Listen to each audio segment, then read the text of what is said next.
আমরা বিজেপির ফ্ল্যাগ লাগাচ্ছিলাম পাড়ায়, একটাও ফ্ল্যাগ নেই।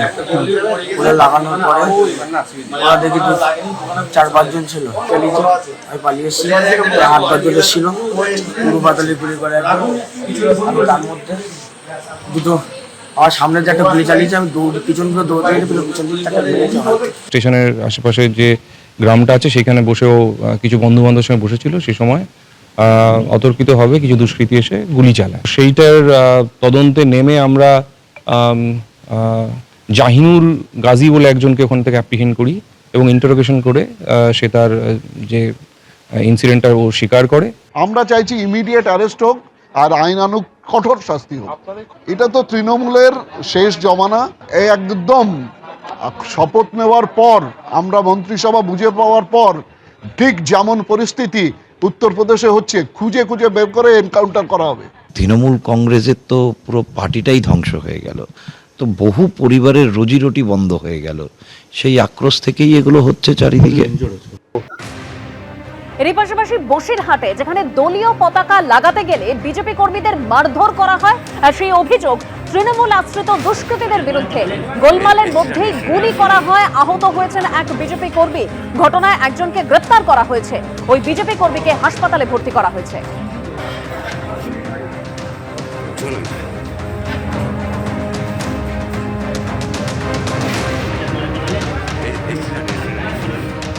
বিজেপি সরকারের শপথ গ্রহণ অনুষ্ঠানের তোড়জোড় চলছে, তারই মধ্যে হাওড়া শিবপুরের ছবি আপনাদের সামনে রাখবো, যেখানে ব্যাপক বোমাবাজি, 2 জন বিজেপি কর্মী আহত হয়েছেন।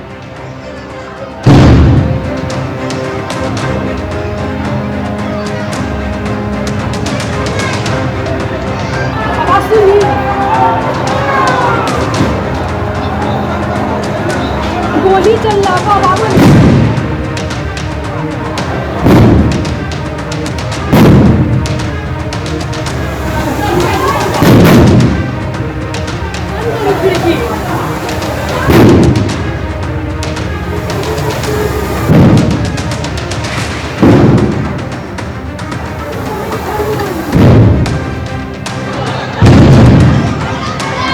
रुको ना सर, इनको अबू कहाँ लेके गए सर? इनको कहाँ लेके गए सर? इनको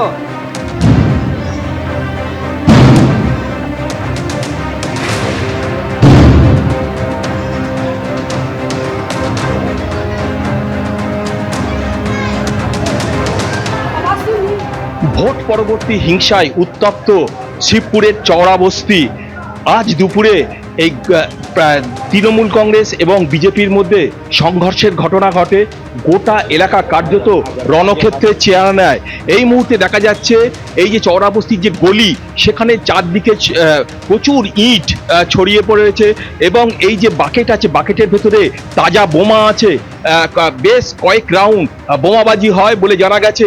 এবং শুধু তাই নয়, বোম ডিসপোজাল স্কোয়াডের লোকেরা এই মুহূর্তে যেখানে যেখানে বোম পড়ে রয়েছে সেটা কিন্তু তারা কিন্তু সেটাকে পরীক্ষা করছে এবং তারা দেখছে।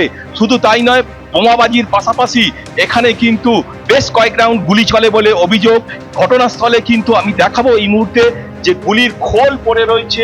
এবিপি আনন্দ, এগিয়ে থাকে, এগিয়ে রাখে।